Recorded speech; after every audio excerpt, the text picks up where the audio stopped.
again student, welcome to another video tutorial from Shivaji Group of Institution।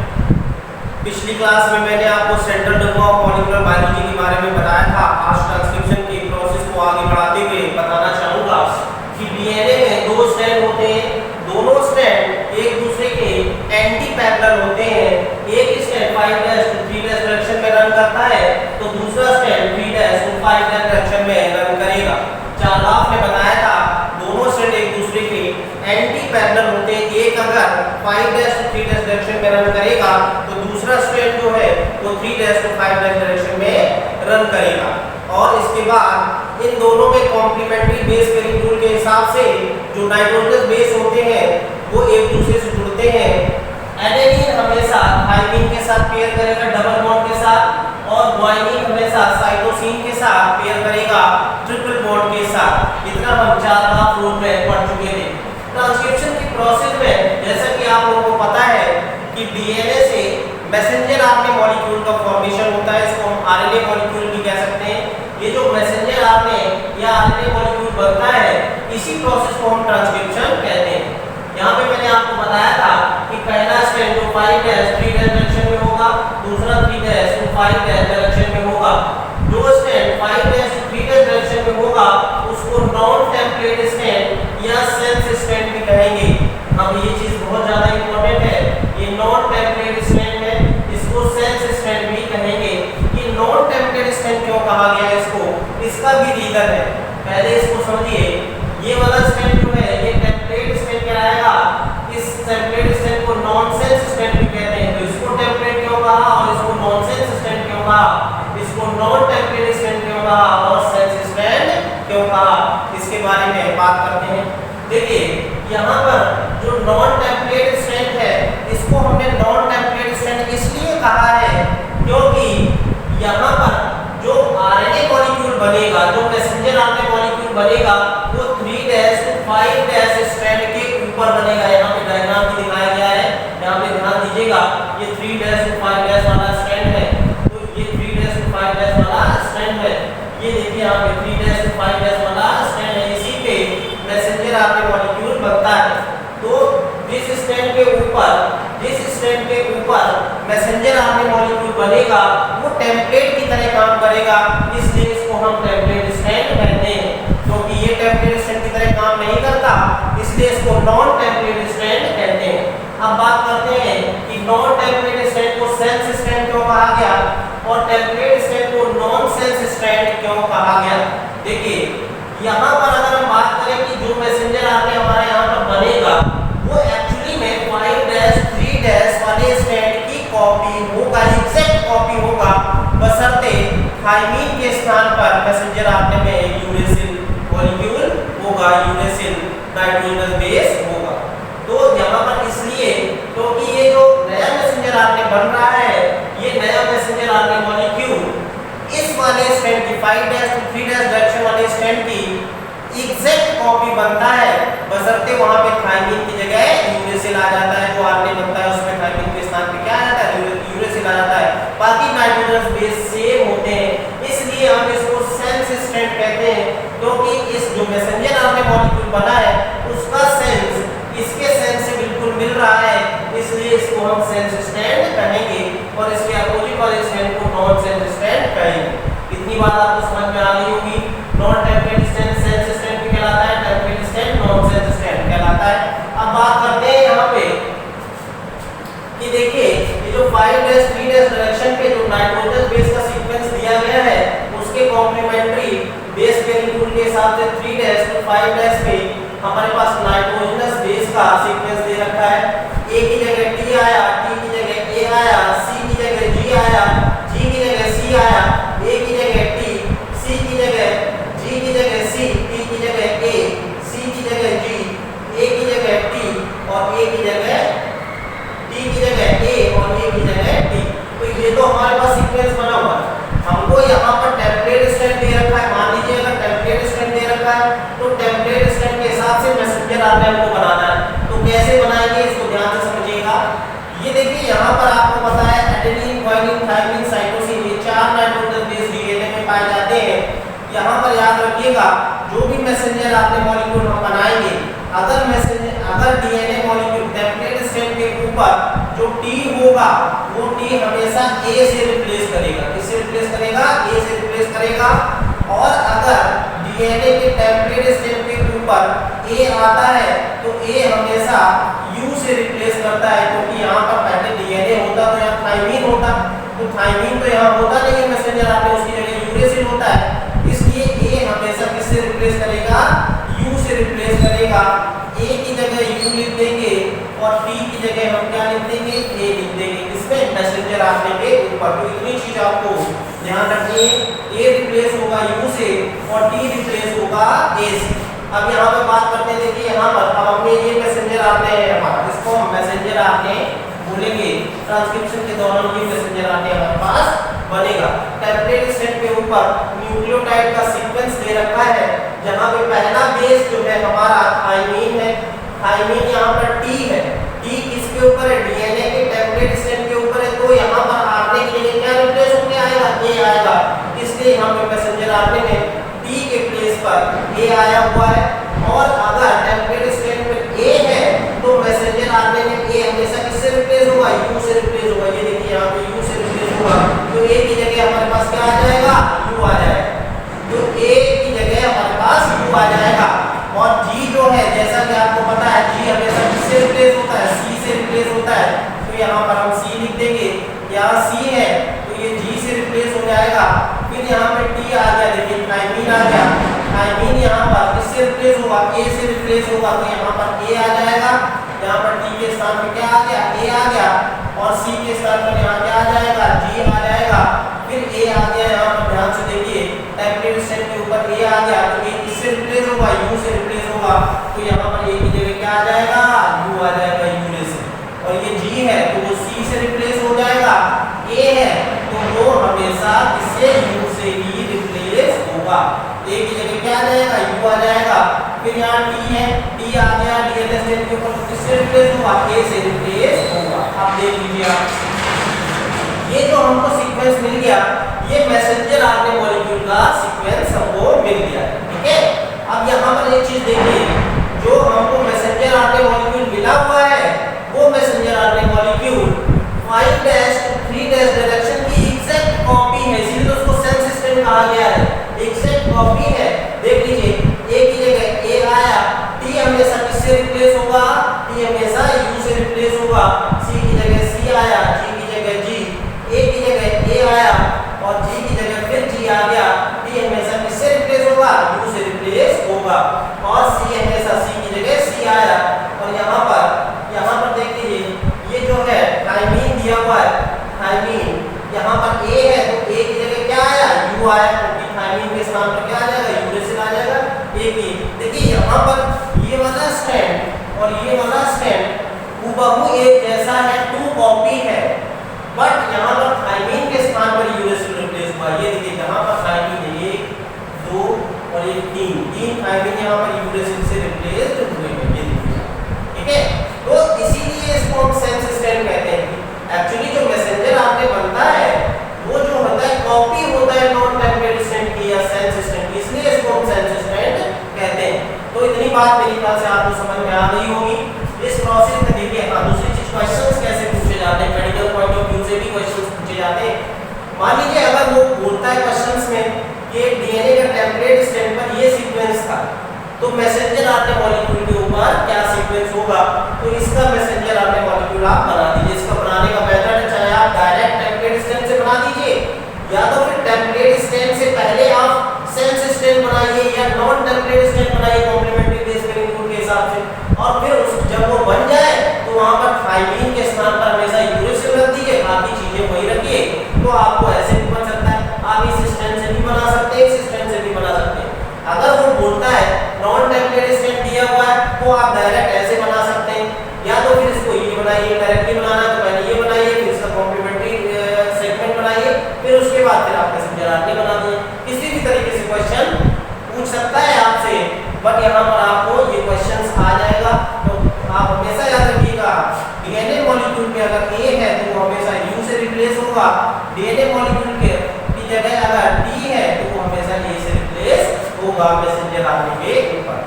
तो ये तो था ट्रांसक्रिप्शन का मेथड। अब इसकी प्रोसेस क्या होती है? ट्रांसक्रिप्शन की जो प्रोसेस होती है वो 3 स्टेप में कंप्लीट होती है। पहला इनिशिएशन स्टेप होता है, दूसरा इलॉन्गेशन स्टेप होता है, थर्ड स्टेप जो होता है वो टर्मिनेशन स्टेप होता है। ध्यान से फिगर को समझेंगे। पहले 3 स्टेप में ट्रांसक्रिप्शन की प्रोसेस कंप्लीट होती है। कितने स्टेप में? 3 स्टेप में ट्रांसक्रिप्शन की ये प्रोसेस 3 स्टेप में कंप्लीट होती है। पहला इनिशिएशन स्टेप होता है, दूसरा इलॉन्गेशन स्टेप होता है, तीसरा टर्मिनेशन स्टेप होता है। अब यहाँ पर फिगर देख रहे हैं आप, ये 3' to 5' है, ये 5' to 3' स्टेप। यहाँ पर ये जो आप गोल संरचना देख रहे हैं, गोल स्ट्रक्चर देख रहे हैं, ये एक्चुअली में आरएनए पॉलीमरेज एंजाइम है। कौन सा एंजाइम है? RNA polymerase. ट्रांसक्रिप्शन में आरएनए पॉलीमरेज एंजाइम लगता है और ट्रांसलेशन में कौन सा एंजाइम लगता था? डीएनए पॉलीमरेज लगता था। यहाँ पर आरएनए पॉलीमरेज एंजाइम लगेगा। आरएनए पॉलीमरेज एंजाइम की कैरेक्टरिस्टिक क्या होती है? आरएनए पॉलीमरेज एंजाइम जो होता है वो जो है 3' डीएनए के 3' डायरेक्शन में न्यूक्लियोटाइड को जोड़ता है और जो मैसेंजर आरएनए बनती है उसका प्रोग्रेस 5' to 3' डायरेक्शन में करता है। क्योंकि जो मैसेंजर आरएनए बनेगी वो 5' to 3' डायरेक्शन में बनेगी। जैसे डीएनए पॉलीमरेज करता था वो भी न्यूक्लियोटाइड को 3' पर जोड़ता था और जो नया डीएनए सिंथेसिस करता था वो 5' to 3' डायरेक्शन में करेगा। क्योंकि हमेशा 3' to 5' डायरेक्शन ही टेम्पलेट की तरह काम करेगा। तो यहाँ पर ये आरएनए पॉलीमरेज एंजाइम्स है। देखिए यहाँ पर आरएनए पॉलीमरेज एंजाइम्स जो होता है ये क्या होता है? डीएनए जिस जीन का ट्रांसक्रिप्शन होना होता है, जिस जीन का ट्रांसक्रिप्शन होना होता है उस जीन के जहां से ट्रांसक्रिप्शन शुरू होना होता है वहां पर एक रीजन पाया जाता है एडेनिन और थाइमिन का रिपीटेड सीक्वेंस होता है। एडेनिन और थाइमिन का रिपीटेड सीक्वेंस होता है। ये रिपीटेड सीक्वेंस जहां पर भी होता है वो पॉइंट जो है प्रोमोटर रीजन की तरह काम करता है। यहाँ पर दिया हुआ है देखिए प्रोमोटर रीजन की तरह काम करता है। तो प्रोमोटर रीजन क्या होता है कि डीएनए के सेगमेंट्स के ऊपर बहुत से प्रोमोटर रीजन पाए जाते हैं। क्योंकि ट्रांसक्रिप्शन तो एक जीन का होता नहीं, बहुत से जीन्स का होता है। बार बार हमें प्रोटीन्स की आवश्यकता होती है, बार बार हमको जो है प्रोटीन्स बनानी होती है। तो डीएनए के सेगमेंट के ऊपर जो प्रोमोटर रीजन होता है, ये प्रोमोटर रीजन क्या होता है? ये वह क्षेत्र होता है जहां पर एडेनिन और थाइमिन का रिपीटेड सीक्वेंस आता है। रिपीटेड सीक्वेंस आता है उसको प्रोमोटर रीजन कहते हैं। और इसी रीजन के ऊपर आरएनए पॉलीमरेज एंजाइम्स आकर जुड़ता है। ये बात ध्यान रखिएगा कि कहां पर प्रोमोटर रीजन पर ये जो प्रोमोटर रीजन होता है इसी प्रोमोटर रीजन में आरएनए पॉलीमरेज एंजाइम आकर के बाइंड करेगा। ठीक है? तो प्रोमोटर रीजन, यहाँ प्रोमोटर रीजन होगा वहीं पर आके आरएनए पॉलीमरेज बाइंड कर जाएगा। उसके बाद वो ट्रांसक्रिप्शन करता हुआ चलेगा, न्यूक्लियोटाइड में पढ़ता हुआ चलेगा। और यहाँ पर लास्ट में एक रीजन होता है जिसे बोलते हैं टर्मिनेशन रीजन। ये टर्मिनेशन रीजन यहाँ पर आके ट्रांसक्रिप्शन की प्रोसेस टर्मिनेट हो जाएगी, खत्म हो जाएगी। ये जो टर्मिनेटर रीजन होता है ये एक्चुअली में पैलिंड्रोम डीएनए होता है। ये क्या होता है? ये पैलिंड्रोम डीएनए होता है। पैलिंड्रोम डीएनए क्या होता है मैं बताता हूँ अभी आपको। What is palindrome DNA? Palindrome DNA क्या होता है?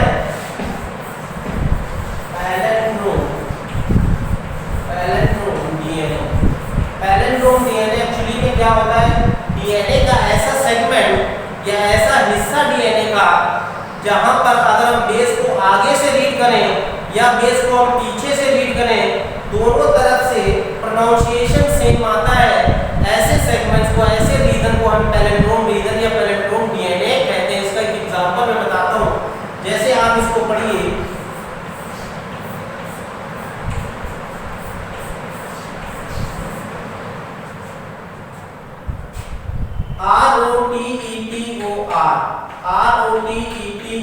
ROTETOR rotator. यहां से पढ़िए इसको ROTETOR, तब भी सेम स्पेलिंग आएगा। और पीछे से पढ़िए ROTETOR।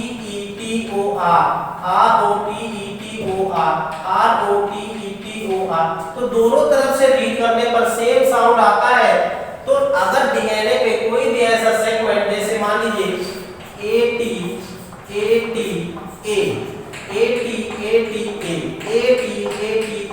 ये भी क्या है? पैलिंड्रोम सीक्वेंस होता है।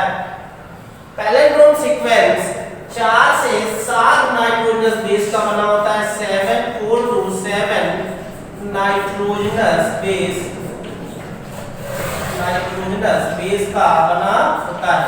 कितने बेस का बना होता है? 4 से 7 नाइट्रोजनस बेस का रिपीटेड सीक्वेंस होता है, जो आगे से रीड करने पे या पीछे से रीड करने पे सेम प्रोनाउंसिएशन देता है। ऐसे डीएनए को, ऐसे सेगमेंट्स को हम पैलिंड्रोम डीएनए कहते हैं या पैलिंड्रोम सेगमेंट्स कहते हैं। तो टर्मिनेशन रीजन हमेशा वहां पर होगा जहां पैलिंड्रोम पाया जाएगा। पैलिंड्रोम जहां मिल जाएगा आरएनए पॉलीमरेज को, तो ये टर्मिनेट कर जाएगा। अब देखिए इसकी पूरी प्रोसेस को समझते हैं। पहला इनिशिएशन की प्रोसेस। इनिशिएशन कैसे होगा?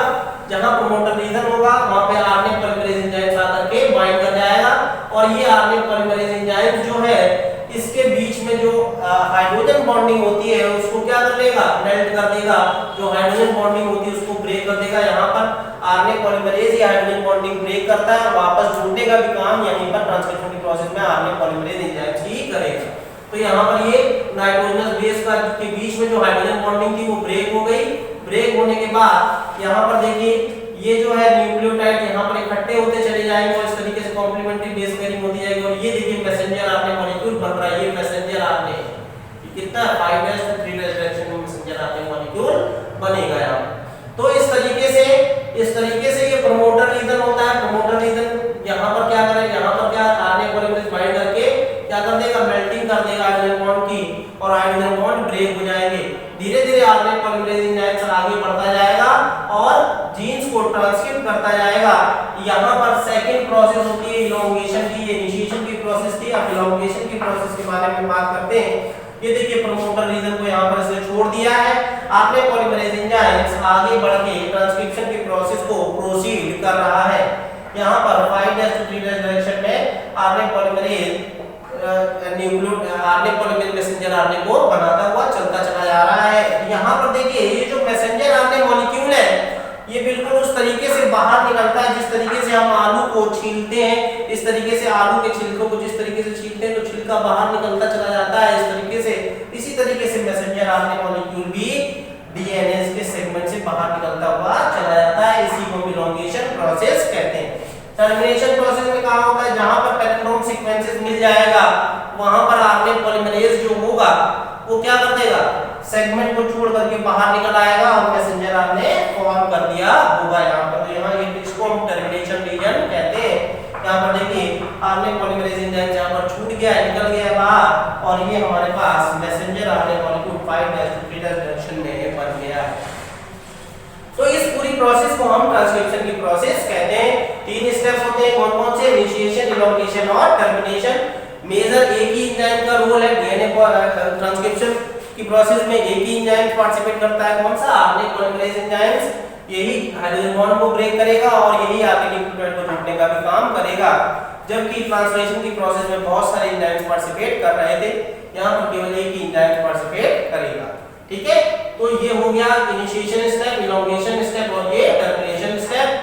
This is all over the transcription process student, and this is the end of this topic. Thank you.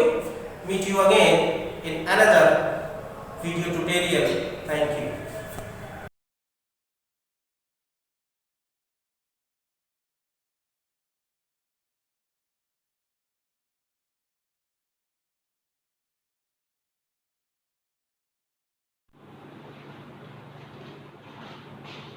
Welcome student, myself Jyoti Singh from Shivaji Group of Institute, and welcome to my online classes for class 12. The topic is chapter is surface chemistry. In previous video, I taught you what is emulsion and emulsification and demulsification. Now today I am going to start what are gels. Before starting this, firstly again revise you what are emulsions. So what are emulsions? I think it is very simple and easy to learn it because it is very simple. What are emulsions? Emulsions are the type of colloidal solutions in which dispersed phase and dispersion medium both are liquids. For example, milk, butter, Types of emulsion. There are two types of emulsion: oil in water type emulsion and water in oil type emulsion. What is emulsification? The process of formation of emulsion is known as emulsification. In the formation of emulsion, two immiscible liquids mix together. Because it is unstable, so to stabilize it, one stabilizing agent also added in the formation of emulsion, and it is just opposite to demulsification. Demulsification is the process in which layers of emulsion going to be separated. Okay, I hope you understand what is emulsion and their types, what is emulsification and what is demulsification. So let's start the video, and today I am going to start what are gels. It is also the type of colloidal system. It is also the type of colloidal solution or system in which dispersed phase is liquid and dispersion medium is solid. For example, jelly. Dispersed phase is liquid, dispersion medium is solid, then that type of colloidal solution is known as gel. The method of formation in which gels are formed is known as gelation. Okay? So what are gels? Gel is the type of colloidal solution in which liquid is in dispersed phase and solid is dispersion medium. It means liquid is dispersed in solid medium. Liquids are dispersed like gel, like jelly, in which liquid separated, liquid separate, liquid dispersed in solid medium. I hope you understand what is gel. Gel is the type of colloidal solution in which dispersed phase is liquid, dispersion medium is solid. Now we move to types of gel. There are two types of gel: elastic gel and non-elastic gel. What is elastic gel? Elastic gels are those gels which are reshaped. When we apply external force, their shape will be deformed, but when we remove external force, they will going to be their original shape. That type of gel are known as elastic gel. For example, starch. So those gels which are soft in nature and they gain their shape again when the external force is removed, then that type of gel is known as elastic gel. Non-elastic gel, it is just opposite to elastic gel. Non-elastic gels are those gel which are not gain their previous structure. They are hard. When external force is applied, they does not change their shape. They are rigid in nature. They are strong. They are rigid in nature. Like for example, silica gel. I hope you understand what is elastic gel and what is non-elastic gel. It is clear by their name: elastic and non-elastic.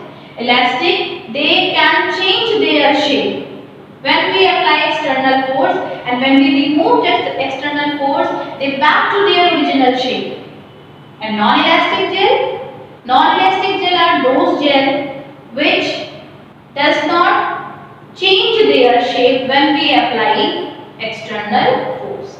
I hope you understand what is gel. So gel is the type of colloidal solution in which dispersed phase is liquid and dispersion medium is solid. There are two types of gel: elastic gel and non-elastic gel. Elastic gel can change their shape. Non-elastic gel does not change their shape. For example, silica gel, for example, starch.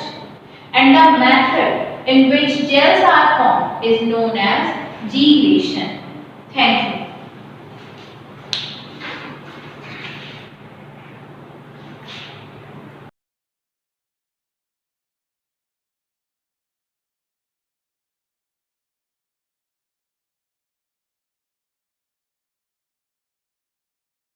Good morning, class. Today's the topic is new topic DBMS means Database Management System. Firstly, we understand what is data. Data are the raw facts and raw information. When we input these raw facts and information and process these facts, then we find the meaningful information that is known as information, and data is raw facts. So you know what are the types of data in computers. There are many types of data are used, that is text, audio, video, image and documents. We have understand the types of data. The types of data are text. We can written in the form of text. We can understand the text. Next thing is documents. We can make our documents and store in the form of files. Image, you always know about images, audio and video. These are the types of data which we use in modern life. Now we understand in our computers there are two things, files and folders. Files are the collection of data, and folders we can save our files and save our records and making the different name folders. So what is data? Data is the raw fact or meaningful information which is used by our computers. The data in the form of text, document, image, audio and video. And if we want to store our data, then we can store our data in our memory and save our data as files and folders. If we want to create a record, then we use row and columns and forms a table. In table, we can put the records of any company employee or any institution. There are three level management. The first level is management, the second level is teachers, and the third level is student. And we can create the data, we can create the tables, we can retain the records like employee name, employee father's name, employee salary and other records, and we maintain our records with the help of database system. So database is a structured information. It is also collection of data and which is arranged in a manner, and we can also develop or create our data with the help of database softwares.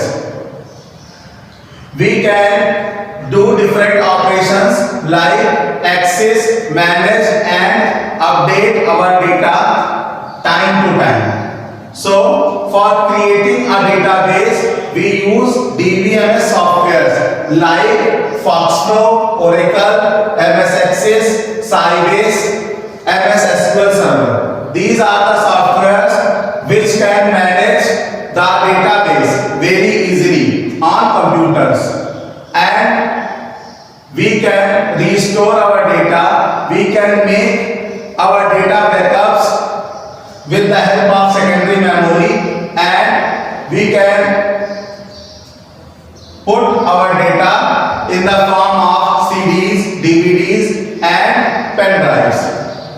In secondary memory we can store our data. So firstly we understand what is DBMS. It is a software which allows us to create, store and update database. So DBMS is a software which allows us to create, store and update our database. It provides interface or tool. It provides interface between computer and user, between computer and programmer, and provides different tools to do the operations on the data, and we can retrieve the essential information from our database with the help of SQL, means structured query language. Then we understand what are the types of database. There are two types of database. The first type of database is centralized database, and the second type database is distributed database. In centralized database, there is a server where we can store our all information in servers, and different nodes our client can access the information from there. The system is very reliable because supercomputers and mainframe computers are used for this purpose. They can store a large amount of information, and they have the concept of parallel processing. They have the concept of parallel processing, multitasking and multi-programming. And there is also a quality of fault tolerance, means they do not make any error. If there is any problem, then other processors handle that problem. So centralized database is very reliable, and its performance is very good. So we can access database very fastly, and we store our data in one place. We can easily update our database using update commands, and the data is more secure in centralized database, and we have no need to additional softwares because the whole work done on servers. If there is any updation in server, then all client systems also have updated information. It is the advantages of centralized database. What are the disadvantages of centralized database? If there is server fails, then all data is deleted. So supercomputers make the backup of files, folders and information. So there is no chance of corruption. More than user who are not authorized does not access the database from the server. The user which does not have any username or password, they cannot authorize to access the database. And there are a lot of constraints to access the information. A user cannot update information on server. Only database administrator can update the information. So these are the advantages and disadvantages of centralized database. Now we understand what are distributed database. Distributed database are those database where a lot of computers are joined with the help of network and having information. For this purpose, we use mini computers and PCs. Mini computer and PCs are joined with network like LAN, WAN, WAN, and they can hold their information, and all the client send their request, and these system get response and given the response of their request. Thus, a user can access the data from distributed database. What are the advantages of distributed database? There is fast data processing. They are very reliable. The performance is good. We can easily access data, means we can fastly access data. But if there is a problem in network or there is an issue of speed, then we cannot access the information in a fast way. So in distributed database, the operating cost is low. In distributed database, operating cost is low, and the distributed database are very user friendly, and we can easily update the the information, but it can be updated by the DBA only. A user cannot access, a client cannot update this information.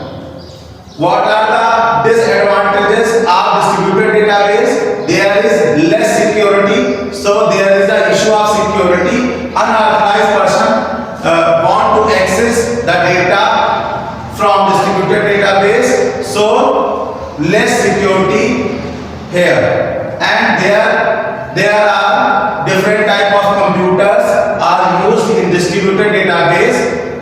That is 32-bit computers, 64-bit computers, 128-bit computers. So additional softwares are required to access the information, to access the database from distributed database. Then this concept is over. You can understand in database management system what is data. Then you understand the types of data that are text, document, image, audio and video. Then you understand the concept of files and folders in our computers. Then you understand how we create a database. We create a database in the forms of table. We use different tables, and firstly we make our records. Means firstly we make structure of database, that is fields, and then we store the records. After that we understand what is database. It is the structured information, means it is the collection of information in a arranged manner.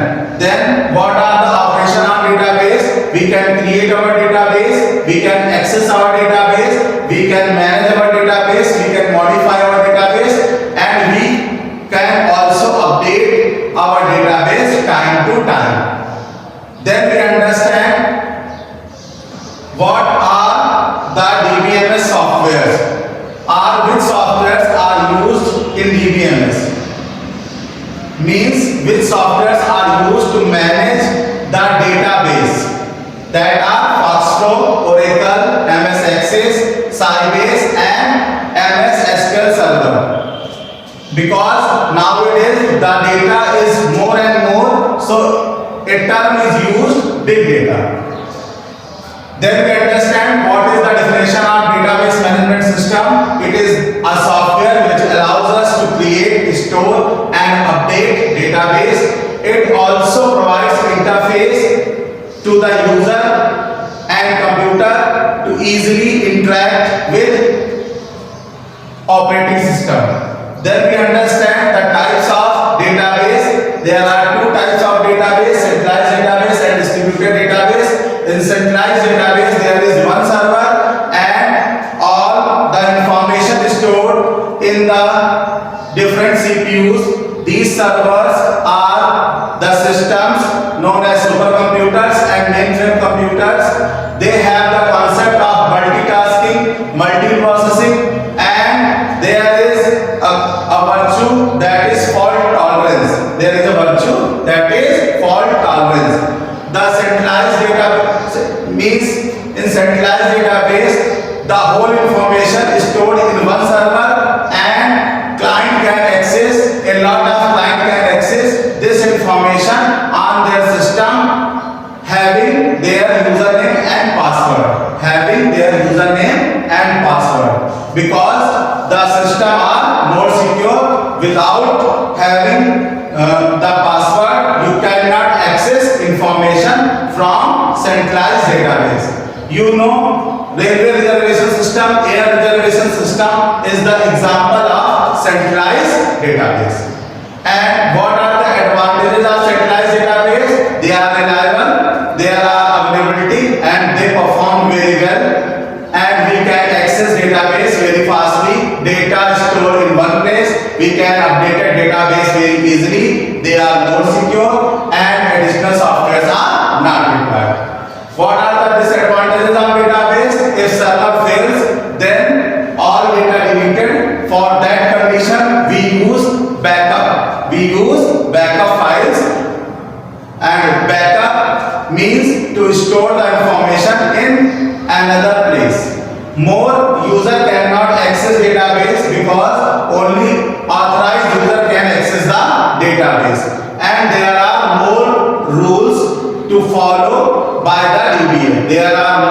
rules to follow by the DBA. These rules are called constraint. These rules are called constraint. And the last point is distributed database. In distributed database system, the database is stored in different computers.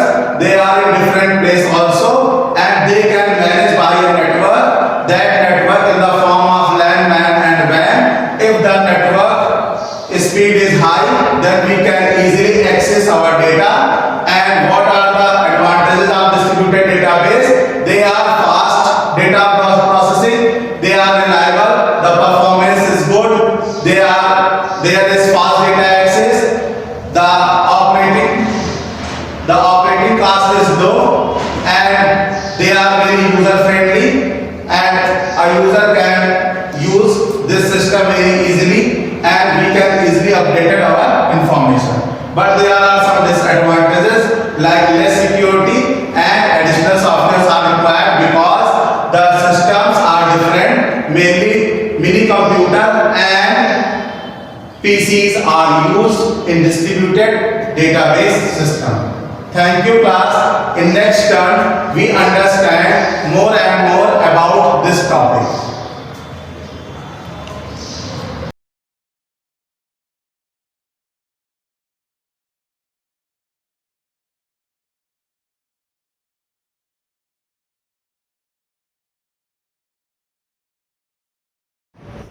Good morning, students. We will continue our topic active passive voice. I have given you exercise 10A on page 17. So let us start our answer sheet, and you have to tell your answers. Okay?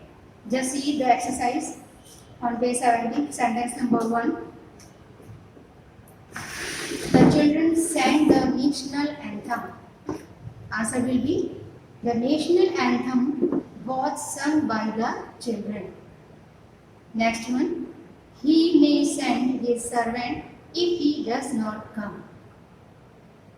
Students, इस तरह के जितने भी sentences होंगे जिनमें आपके पास दो clause होंगे, तो just you have to check which one has object and which one has not. किसमें ऑब्जेक्ट होता है और किसमें नहीं. You know very well. In my previous audio, I tell you that without object, you are not going to change active voice into passive voice. Okay? आप देख रहे हैं इसके जो clause में if वाला clause है, if he does not come, there is no object. It means this part of the sentence is not going to be converted into passive voice. अब आपको कौन से part में passive में transfer करना है? Second वाले, मतलब first वाले part को. He may send his servant. तो इसका आंसर स्टार्ट करेंगे तो इफ से स्टार्ट करेंगे. If he does not come, comma, his servant may be sent by him. If he does not come, comma, his servant may be sent, SENT, sent by him. तो इस तरह से जितने भी आपके पास सेंटेंस अगर लंबा है, 2 क्लॉज हैं, 3 क्लॉज हैं, तो आप किसी पर्टिकुलर एक क्लॉज में ही पैसिव फॉर्म को चेंज करेंगे उस क्लॉज को जिसमें ऑब्जेक्ट का पार्ट हो, यानी जिसमें ऑब्जेक्ट हो. Next one, he stole my pen. My pen was stolen by him. He kills a bird is killed by him. The wood cutter has cut down these trees. Okay, your answer will be started from these trees have been cut down. Why you have changed has into have? Because now your object has been transferred into subject and that one is in plural. आपने जो object को subject में change किया वो plural form में change किया. That's why you will have to change has into have. Answer will be these trees have been cut down by the woodcutter. He gave me a rupee.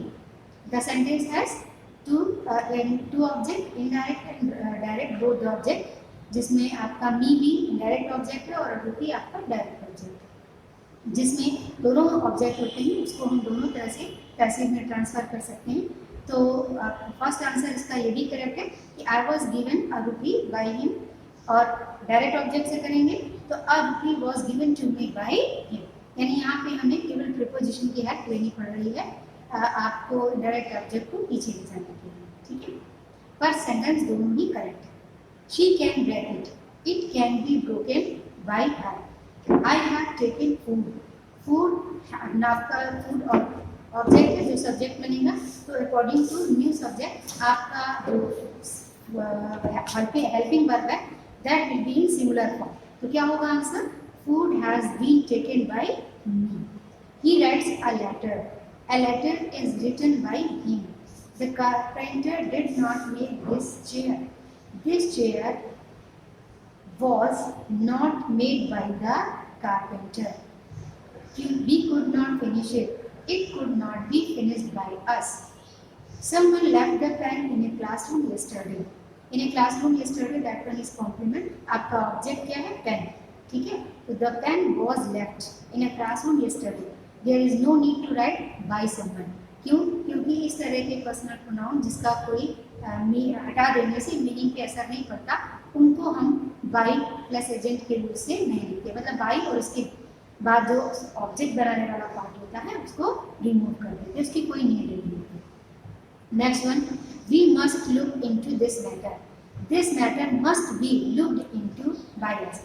आपका जो verb के संग preposition जुड़ा है यानी phrasal verb है, उसमें आप प्रीपोजिशन वाला पार्ट हटाएंगे नहीं, वो अपनी प्लेस पर बना रहेगा अपने वर्ब के साथ। वर्ब का थर्ड फॉर्म चेंज करेंगे बट वो प्रीपोजिशन वाला पार्ट उसके साथ ऐड रहेगा। Okay, this matter must be looked into by us. The flood hit the villagers hard. The villagers were hit hard by the flood. Your behaviour has greatly surprised me. I have been greatly surprised. I के according has have हो गया। I have been greatly surprised at your behavior. In my previous audio, I told you that there are some verbs which are followed by some other preposition, not by. Be by के place पर other prepositions लगते हैं। ठीक है, तो वैसे उसमें से एक आपका इंटरेस्ट भी है, इसमें बिहेवियर है ना। सरप्राइज के संग आपको लिस्ट में मैंने बताया था, सरप्राइज के संग बाई के लिए एट आएगा। तो I have been greatly surprised at your behaviour. It is time to close the shop. Next one, तो ये सेंटेंस आपका थोड़ा सा डिफरेंट है। इसमें जो आपका क्लॉज है it is time has no object, इसमें कोई ऑब्जेक्ट नहीं है, इसको एज इट इज रहेंगे। हमें चेंज करना है टू क्लोज द शॉप, जो आपका टू बी फॉर्म से चेंज होगा। It is time for the shop to be closed. It is time for the shop to be closed. He teaches us English. ये यहाँ पे भी आपके दो ऑब्जेक्ट हैं, us और English. us आपका indirect ऑब्जेक्ट है और English डायरेक्ट, तो आप दोनों से बना सकते हैं। We are taught English by him या English is taught to us by him. The students are doing a lot of work. A lot of work ये continuation फॉर्म में है। A lot of work is being done. Continuous में आप being लगा के being done by the students. They are doing their work. Their work are being done by them. The police had caught the thief.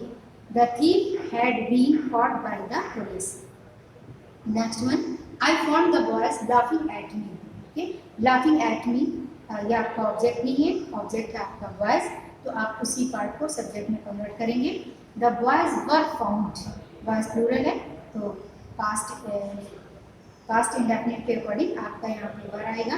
The boys were found laughing at me. अब मुझ पर मेरे द्वारा तो नहीं देखा जाएगा, तो बाय मी की कोई नीड नहीं। They found him guilty of murder, उसी सेम प्रोसीजर में है। He was found guilty of murder by him. The book has greatly interested me. I have been greatly interested in the book. आपको पता है कि जब interest word आता है या इंटरेस्ट के साथ दूसरे वर्ड आते हैं तो वहाँ पर इन लगता है।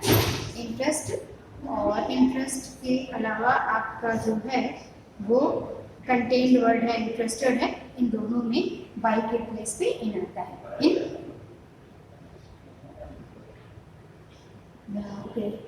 हाँ sorry, the book has greatly interested me. I have been greatly interested in the book. They found him guilty of murder. He was found guilty of murder by them. We will not admit children under 16. Children under 16. Children आपका object है but under 16 उसका phrase है। हम कभी भी चाहे noun के रूप में ऑब्जेक्ट हो चाहे प्रोनाउन के रूप में ऑब्जेक्ट हो, उसके साथ जुड़े हुए फ्रेज को अलग नहीं करते, अदरवाइज सेंटेंस का मीनिंग जो है वो डिफरेंट हो जाता है। तो ये पूरा पार्ट यानी चिल्ड्रन अंडर 16, 16 से कम आयु वाले बच्चे, ये पूरा एक फ्रेज है, इसको हम अलग नहीं कर सकते, पूरा पार्ट ही हमको सब्जेक्ट बनाना होगा। तो children under 16 will not be admitted by us. I can't write a letter now. A letter cannot be written now by me. Mr. Khan taught me to read Persian. अब यहाँ से देखिए जो to read Persian है, ये infinitive के द्वारा बनाया हुआ आपका ऑब्जेक्ट है, इन्फिनेटिव से बना इन्फिनेटिव है जो सेंटेंस में ऑब्जेक्ट की तरह वर्क कर रहा है। तो ये पार्ट अगर आप ये वाला, इसमें दो ऑब्जेक्ट है, मी और एक ऑब्जेक्ट है to read Persian.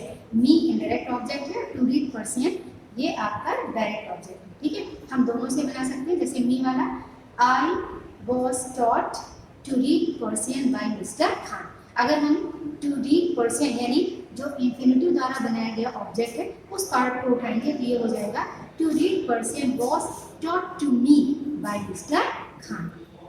All his friends laughed at him. ठीक है, तो he was laughed at a time नहीं, he was laughed at by all his friends. The sincerity you have shown in your studies has pleased me. अब आप देखें ये जो आपका सब्जेक्ट है उसका मेन हेडवर्ड है सिंसियरिटी, गंभीरता, seriousness.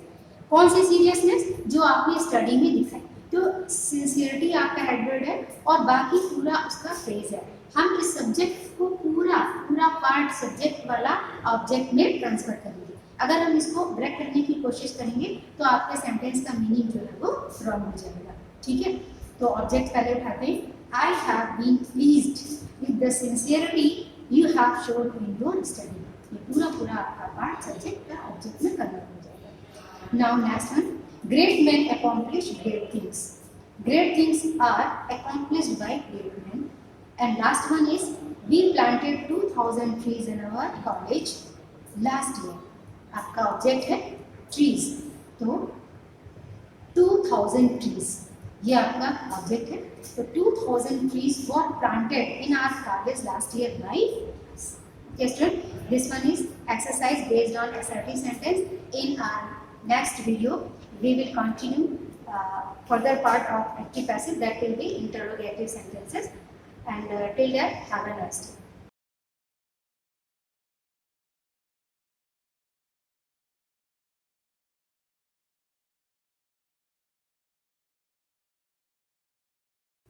Hello student, good morning.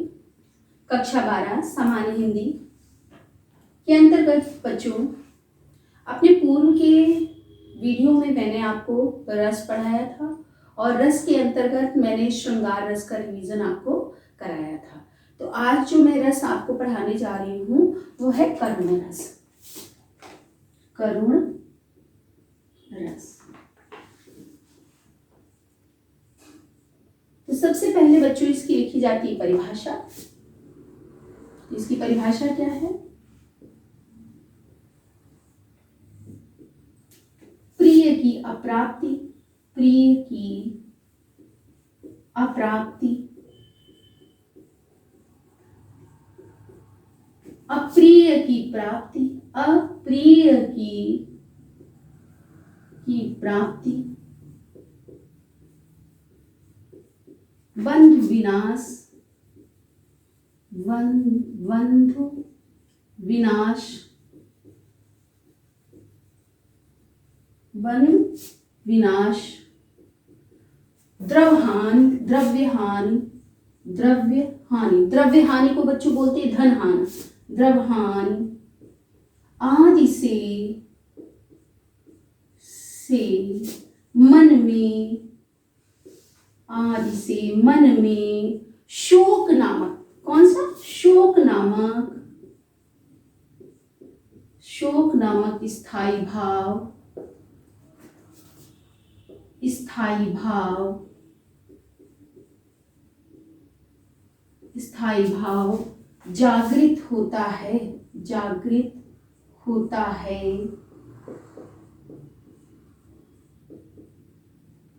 यही स्थायी भाव होता है, यही स्थायी भाव, यही स्थायी भाव विभाव अनुभाव,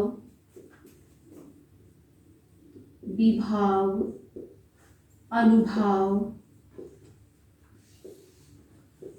एवं संचारी भाव, एवं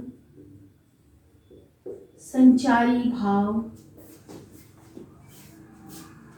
भाव के संयोग से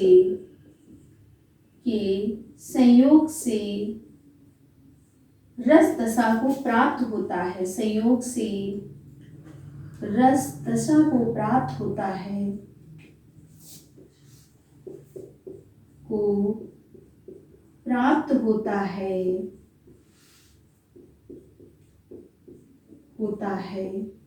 तो करुण रस की निष्पत्ति होती है, निष्पत्ति होती है।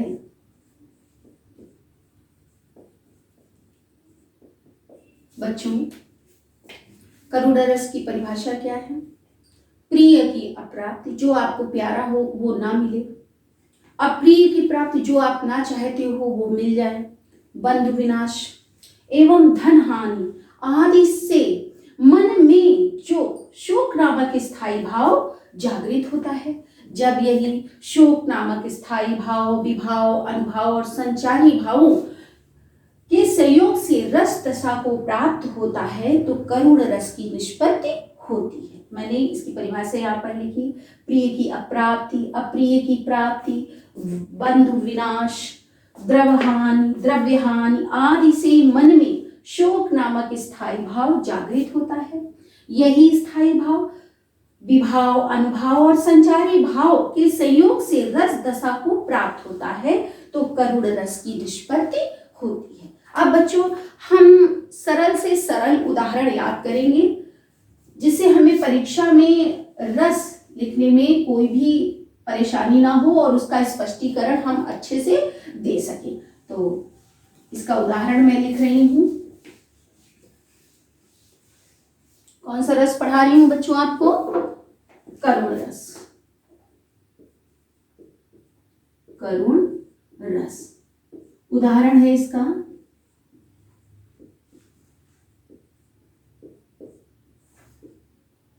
मणि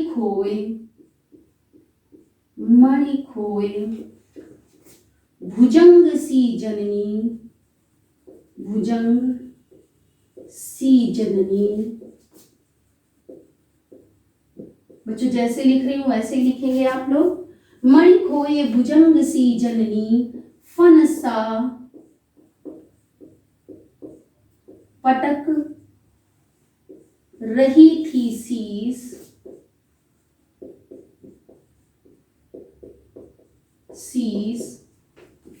अंधी आज बनाकर मुझको, अंधी आज बनाकर मुझको, किया न्याय तुमने जगदीश, किया न्याय, किया न्याय तुमने जगदीश।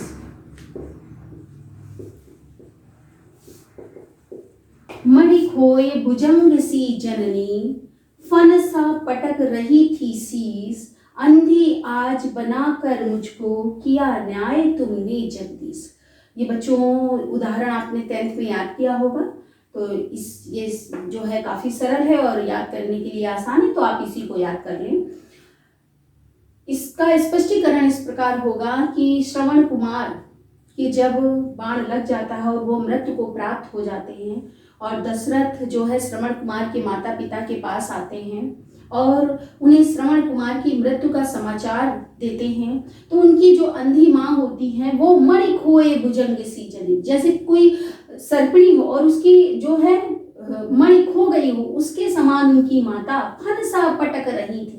जैसे मणि खो जाने पर सर्पिणी सिर पटकने लगती, वैसे ही जो श्रवण कुमार की माता थी वो अपने सिर को पटक रही थी और क्या कह रही थी, अंधी आज बनाकर मुझको, हे प्रभु आपने मुझको अंधा बनाकर किया न्याय, तुमने जल्दी क्या किया है, आपने न्याय किया है। शायद अगर मेरे नेत्र होते तो मैं अपने पुत्र की मृत्यु को देख ना पाती। अब बच्चों इसका स्पष्टीकरण आप डालेंगे, स्पष्टीकरण। अब स्पष्टीकरण के जो स्टेप मैंने पहले पूर्व में बताए थे, तो सबसे पहले आप क्या डालोगे, स्थायी भाव। तो स्थायी भाव बच्चों क्या होता है, करुण रस का शोक। क्या होता है, शोक।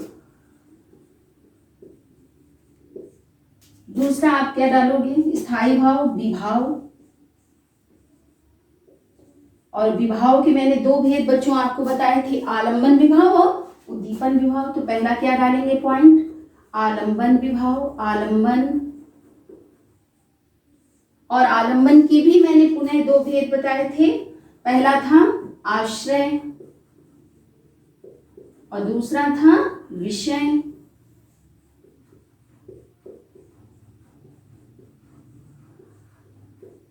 दूसरा इसका पॉइंट आएगा बच्चों उद्दीपन विभाव, उद्दीपन। और तीसरा पॉइंट क्या आएगा, स्थायी भाव विभाव और अनुभाव। क्या आएगा बच्चों, अनुभाव। और फिर आता है आपका संचारी भाव। अब देखो बच्चों, स्थायी भाव में तो आपने शोक लिखा ही। अब आश्रय कौन होगा, किसके मन में स्थायी भाव जागृत हो रहा है, तो लिखेंगे श्रवण कुमार की माँ, श्रवण कुमार की माँ, माता, श्रवण कुमार की माता। अब किसके प्रति स्थायी भाव जागृत हो रहा है, तो श्रवण। तो विषय कौन होंगे, श्रवण कुमार।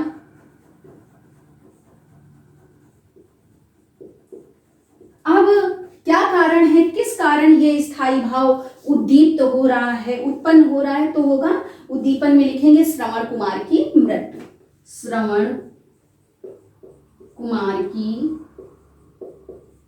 मृत्यु। अनुभाव क्या होगा, अनुभाव मैंने बताया था बच्चों शारीरिक चेष्टाएं होती, तो क्या शारीरिक चेष्टाएं कर रही हैं, जो है सिर पटक रही हैं, तो सिर पटकना। अनुभाव क्या होगा, सिर पटकना।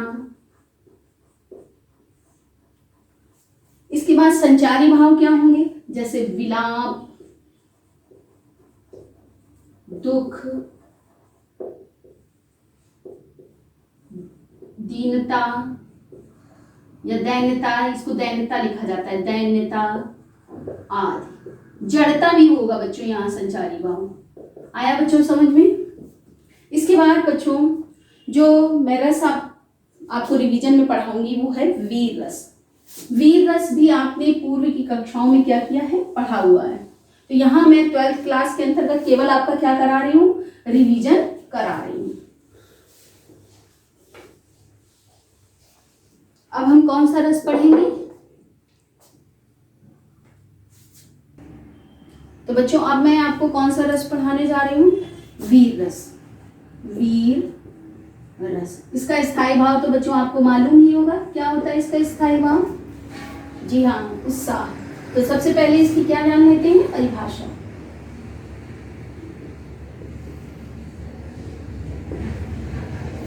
तो इसके अंतर्गत परिभाषा में आप क्या लिखेंगे, दीनों की दशा, दीनों की दशा, युद्ध आदि, युद्ध आदि के कारण, आदि के कारण, मन में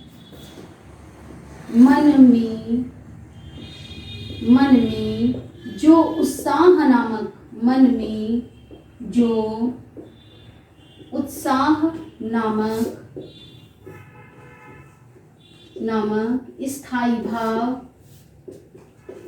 भाव जागृत होता है, स्थायी भाव जागृत होता है,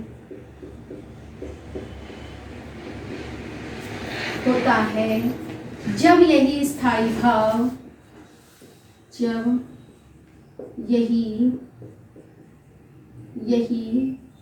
स्थायी भाव, विभाव, स्थायी भाव, विभाव,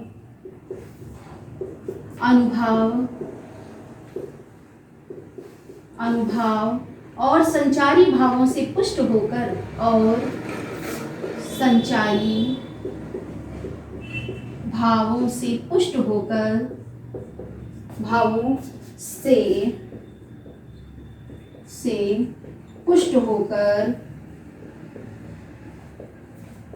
रस दशा को प्राप्त होता है,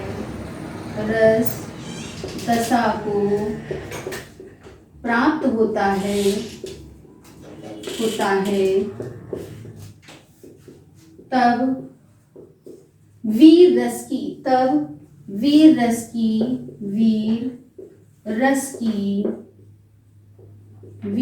की निष्पत्ति होती है।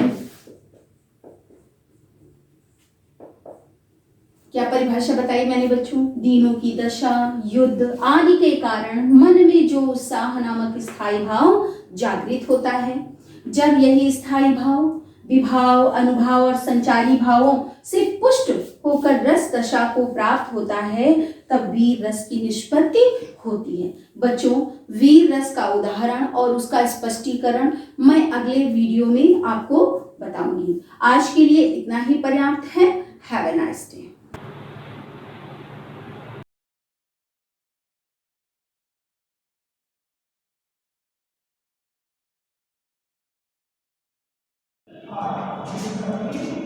Hello students and very good morning to all of you. Students, today I am going to discuss some more examples based on substitution method in definite integration. In my previous video, students, I told you about what is substitution method in definite integration and some examples based on it. Now, the first example of today's video is evaluate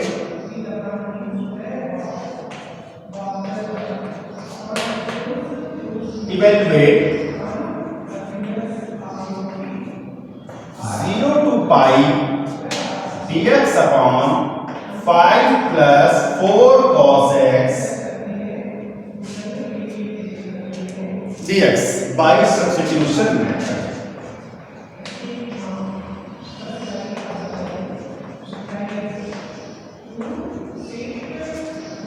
Student, in exam examination only this part is out there. Evaluate 0 to pi dx upon 5 plus 4 cos x. Which method is this? This will not in there. So if you can substitution method, then you use substitution method. If this is indicated by directly, then you can use direct method. So students, here is solution. Let I equal 0 to pi dx upon 5 plus 4 cos x. Students, I already tell you that if any integration of the type a plus b cos x dx, this type of integration 1 upon 5 plus 4 cos x or 1 upon a plus b cos x or integration 1 upon a plus b sin x, या तो आपके पास denominator में cos हो और या तो sin हो,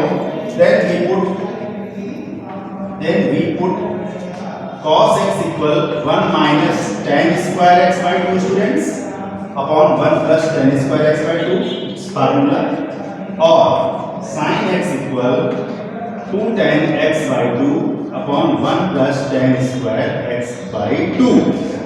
You use these formulas if any integration of this type. So students, there is cos, so we use the formula we use the formula of cos in the terms of tan. So put it there. So I equal this convert as 0 to pi dx upon 5 plus 4 1 minus tan square x by 2 1 plus tan square x by 2.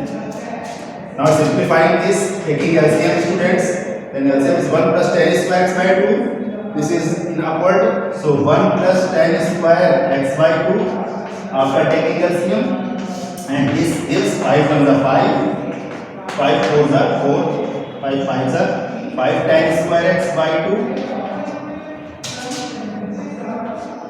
plus 4 minus 4 tan square x by 2. Now students, this gives 1 plus tan square x by 2 students. This is sec square x by 2. So this limit is 0 to 5. This is 1 plus tan square x by 2. This is sec square x by 2 by formula. And 5 plus 4 students, this is adding 9. 5 tan square x by 2 minus 4 tan square x by 2. This gives plus tan square x by 2 dx. And limit is 0 to 5 because we in the definite integration. Now student, here is tan and here is sec. We are often very used to, if there is tan or sec in the integration, then we let tan x as t.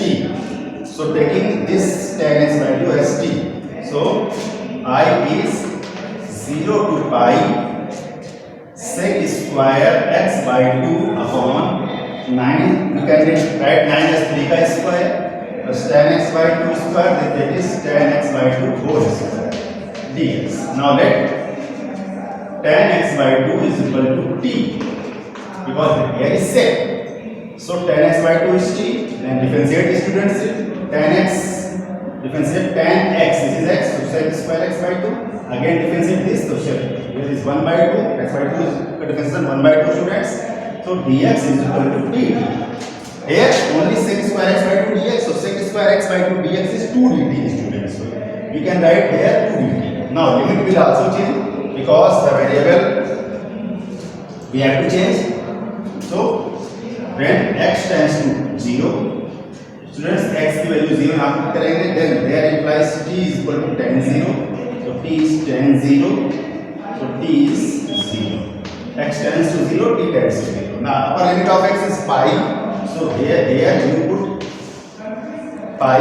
So pi here put करेंगे students. So tan pi by 2. So t tends to tan pi by 2, which is infinite. So t tends to infinite. So this integral comes out students in the form of 0 to infinite limit. This is 2 dt because sec square x by 2. Dx is equal to 2 dt. So here is 2 dt upon 3 square plus t square. Students.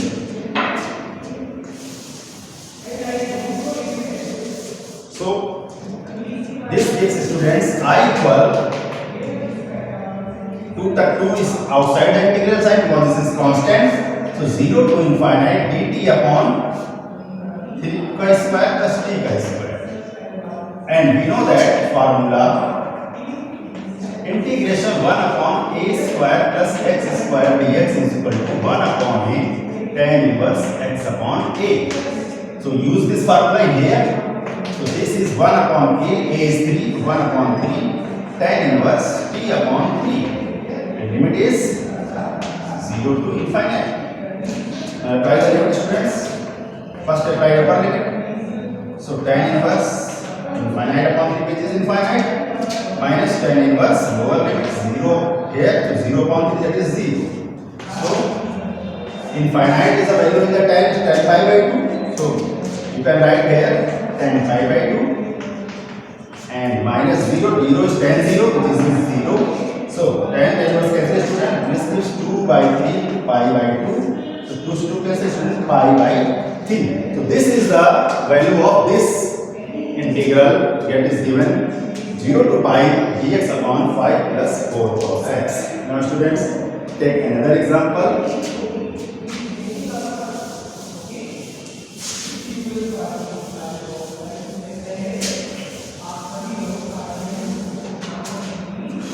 evaluate, second problem, evaluate 0 to pi by 2 dx upon 4 sin square x plus 5 cos square x.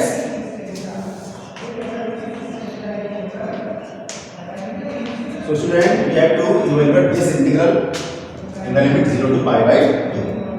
So students, solution, every integral you take as I. So let I is equal to 0 to pi by 2 dx upon 4 sin square x plus 5 cos square x. Now students, I already told you that in the indefinite integral chapter that if any integral is a type 1 upon a sin square x plus b cos square x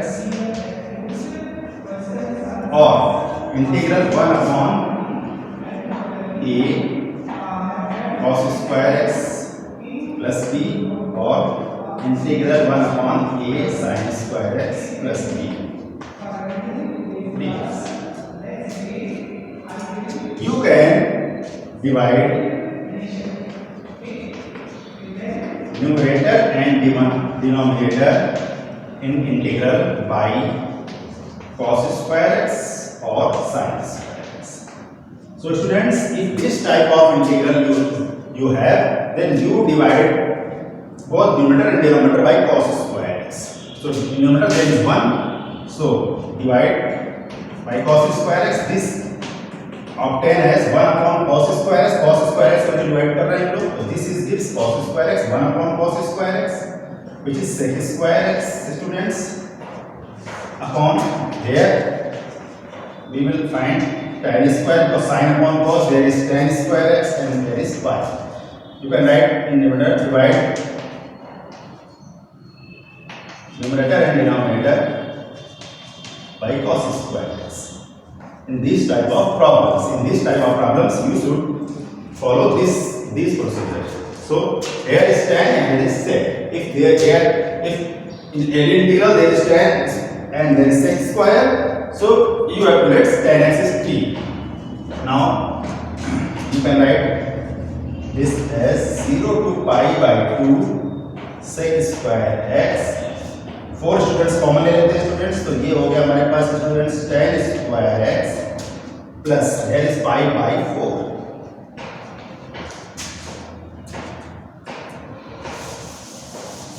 Now students, this integral can be written as I is equal to 1 by 4 integral 0 to pi by 2 sec square x upon, here is dx is also mandatory, and tan x whole square students plus there is 5 by 4. You can write 5 by 4 as root 5 by 2 whole square. Now formula using, we know that integration of 1 upon a square plus x square dx is equal to 1 upon a tan inverse x upon a. So this is similar. This is now first let tan x is equal to t. Let tan x is equal to t. So when we let any function as in other variable, then we differentiate it because total function should be in the other variable. So tan x differentiation sec square x dx is equal to dt. Here is dt. Now limit will also change. When x tends to 0, so t tends to 0 because tan 0, x value 0 are taken, tan 0 students, tan 0, this is 0, so this value is 0. Now students, put upper limit which is pi by 2 in there, so when x tends to pi by 2, then t tends to tan pi by 2 because there is tan pi by 2 which is infinite. So this integral comes out 1 by 4, 0 to infinite. Now this is dt students, here is dt. So dt upon here is tan x which is t, so t square plus root 5 by 2 whole square. Now student, it is the formula. So 1 upon a root 5 upon 2. A is this and x is this. 1 upon x square plus a square student integral is 1 upon a tan inverse x upon a. So 1 upon a tan inverse t upon root 5 upon 2. And limit is 0 to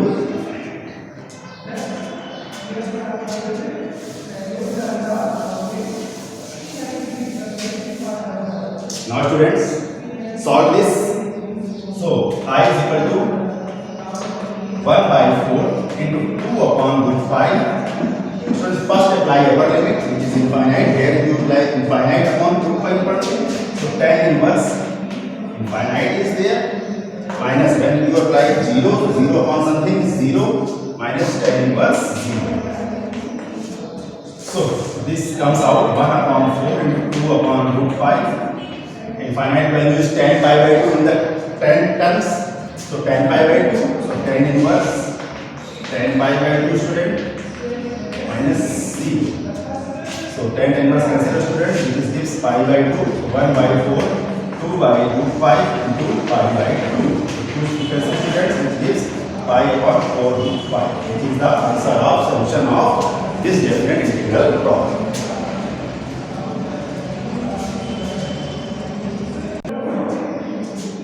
Now students take another problem, problem number 5.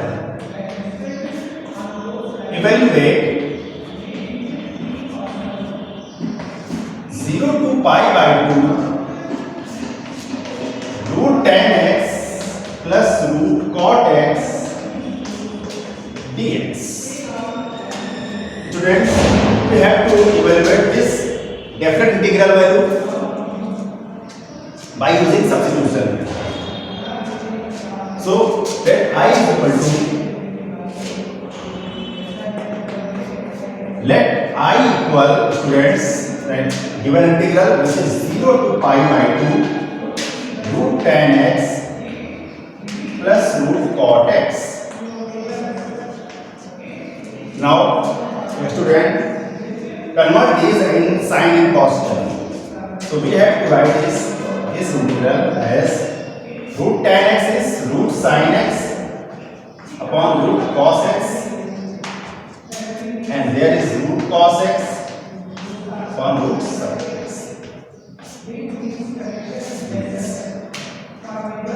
Taking LCM.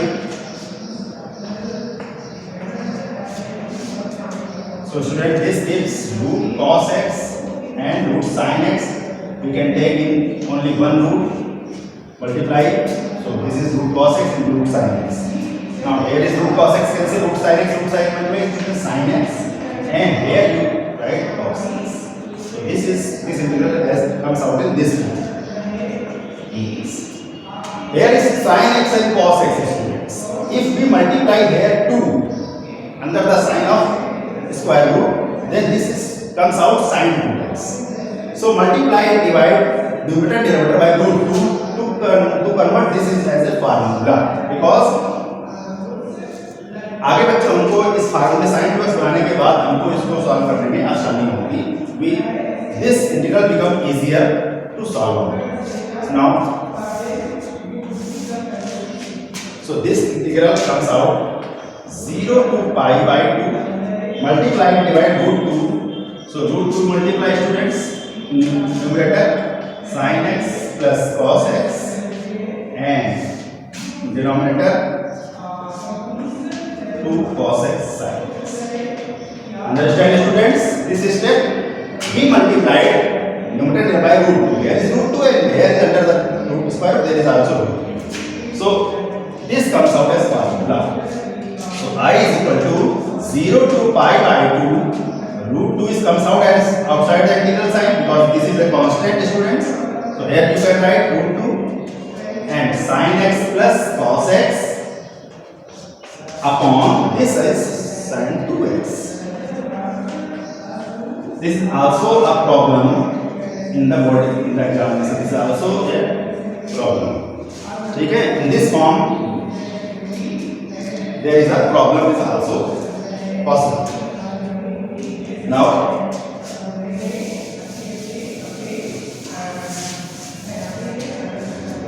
here in denominator, in numerator there is sin x plus cos x, and root there is under root sin 2x. Then what should you let that this variable comes out so easy form, that is to integrable. Now sin 2x and then sin x plus cos x, students. So you can see this sin 2x, students. Let's see. Here is sin x minus cos x whole square. Because upper there is,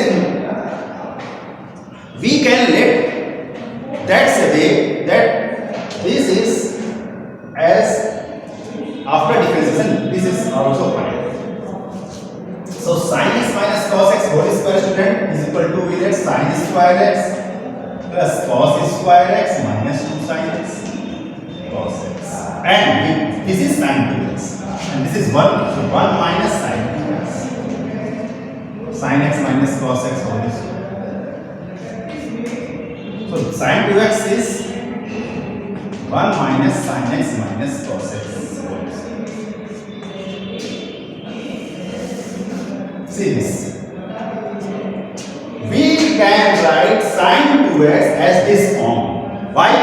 Because if we put the sin 2x in this form and after that we let sin x minus cos x is t, then this is gives us dt. Because differentiation of this sin x minus cos x is this sin x plus cos x, and the question comes out in more easier form, students. So put this here in the place of sin 2x. So from here I is equal to, so I becomes 0 to pi by 2 sin x plus cos x upon root sin 2x, there is sin 2x, 1 minus sin x minus cos x whole square. So this is, now we can let sin x minus cos x as t, students, and differentiate it. Sin x is cos x differentiation and cos x is minus sin x, which is positive sin x. Dx is equal to dt. So students, this is dt. So this integral comes out dt on root 1 minus, this is t square. Limit will also change, students. When x tends to 0, here put 0, sin 0 is 0 and minus cos 0 is 1. So t tends to minus 1. And when x tends to pi by 2, here you put pi by 2, sin pi by 2 1 and cos pi by 2 0. So t tends to 1. So limit convert as minus 1 to plus 1 dt upon under root 1 minus t square, students. Now we all know integral of 1 upon under root 1 minus x square. Since we know that formula, we know that the formula integral 1 upon under root a square minus x square dx is equal to sin inverse x upon a. So here is integral 1 upon under 1 minus t square. So this gives, so I is equal to minus 1 to 1 dt upon under 1 minus t square is equal to sin inverse t. So minus 1 to 1 sin inverse t. This is sin inverse t and this is minus 1 to plus 1. Integral is this. Apply limits, students. First limit, apply upper limit. So upper limit is 1. So sin inverse 1 in the place of t minus sin inverse minus 1. And student, root 2 is also there in the problem. Starting from here, root 2 is there. So root 2 will multiply the, so root 2. So root 2 is there. Now apply the, students. First upper limit 1. So 1 is value of that sin inverse. Sin inverse sin pi by 2 minus sin inverse, because sin inverse minus 1 is minus sin inverse, this is sin inverse also positive 1, or you can write minus pi by 2 here. So obviously the same values gives minus sin inverse 1, which is sin inverse minus sin pi by 2. So this is also root 2 into pi by 2 plus pi by 2.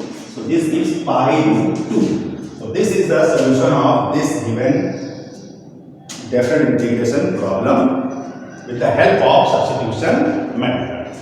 So students, today we discuss some example based on substitution method, which is very. So students, thank you for today's lecture, and in the next video I will tell about properties of definite integration. So students, thank you.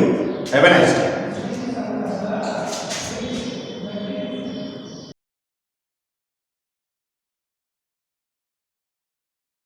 Class, in today's lecture we are going to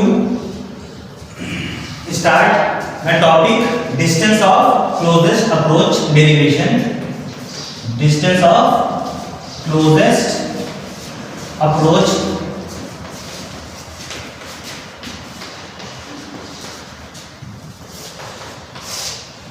so students, the derivation for today's lecture is about, as we studied that when Rutherford bombarded the alpha particle on the gold foil, so here we are taking a nucleus of any general element whose atomic number is Z, and as we know that there is Z number of protons present inside the nucleus, and the charge of one proton is represented by small e, and the numerical value for it is 1.6 into 10 to the power minus 90 coulomb. Okay, so what about the total charge of the nucleus? The total charge of the nucleus would be equal to Ze, and we are taking the positive sign here because we know that there is only the positive charge present inside the nucleus. So the total charge is here plus Ze. Now suppose alpha particle is here and it is emitted from a radioactive source, and from here it is going towards the atom for striking, and you know that from the electrostatic chapter concept that two charges either attract or repel. It depends on the polarity which they possess. Here we know already about the alpha particle. Alpha particle is a positively charged particle, and the charge on the alpha particle is plus 2e. It is a doubly ionized helium ion. And it is emitting from the radioactive substance, and it is going towards this nucleus whose atomic number is Z, and the total positive charge of the nucleus is Ze. Okay, and here both the alpha particle and the nucleus is positively charged, and for that reason this nucleus would repel this alpha particle to coming towards it. So this alpha particle, let's say at a distance r0, when this alpha particle going towards this nucleus, its kinetic energy continuously start decreasing, and it is converted into the potential energy, because as we know that according to Einstein concept, energy never can be created nor be destroyed, and in the same way alpha particles kinetic energy is converted into the potential energy.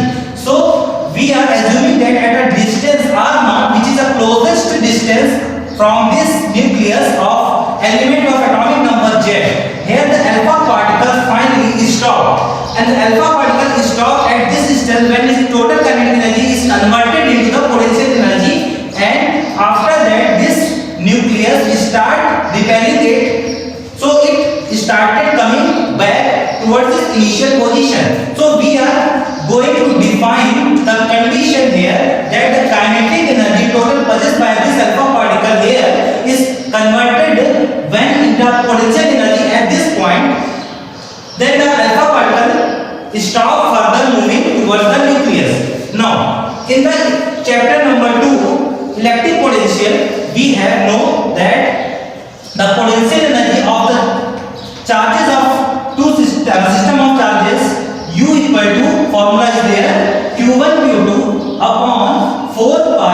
epsilon naught into r. This is the formula for the potential energy for the system of two charges q1 q2.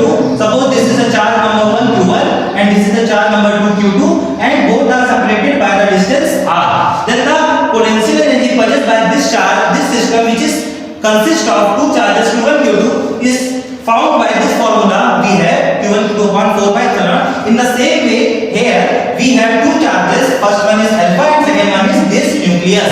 So we can put the value here q1 q2 upon 4 pi epsilon naught into r. So student, you are seeing here the charge of first particle, we are saying q1 is alpha. So for alpha charge is 2e, so I am putting it here 2e, and the q2 is nucleus charge and it is Ze, so I am putting it as Ze upon 4 pi epsilon naught, and the distance between both them we are representing here from r naught, so I am putting it as r naught.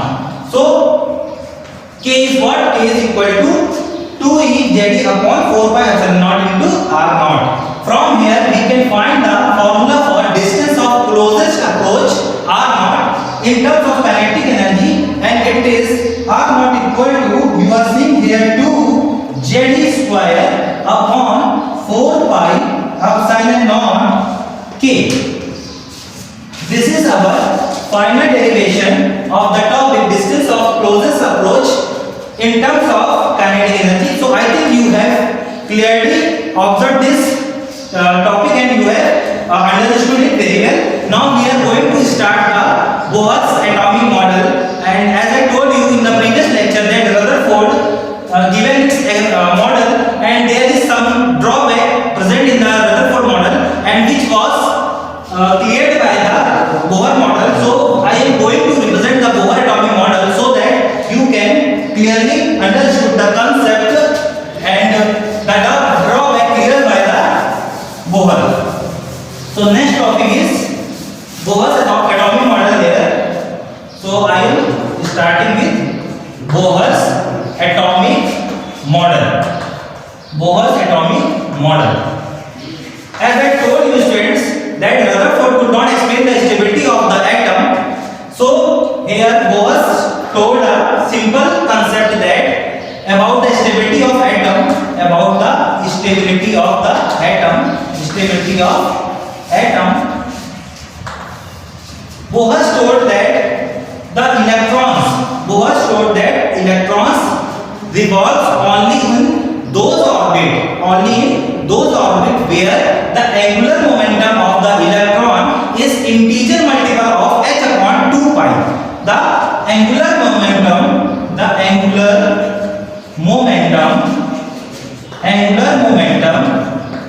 which is mvr, the angular momentum mvr is equal to the integer multiple.